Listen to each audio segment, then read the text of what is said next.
Yon, good morning mga bossing. So may nagtatanong sa atin sa page kung nagwa-wirings pa raw ba tayo kasi puro RCB yung nakikita nila sa ating page.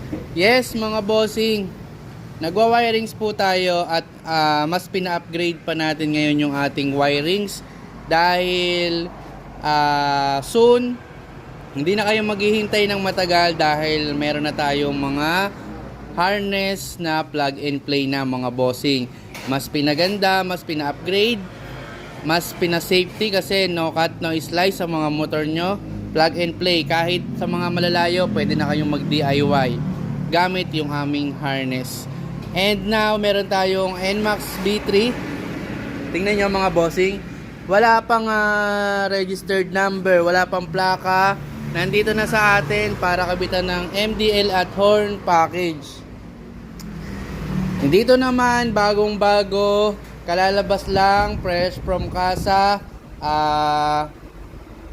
Kakakabitan na kagad natin ng ilaw at busina. Ito maganda yung gagawin natin dito dahil plug and play, tapos yung mga switches nito walang butas, wala sa side mirror. Maganda yung sa gagawin natin dito sa Giorno. Kaya abangan nyo mga bossing, wirings, plug and play harness soon available na sa amin mga bossing.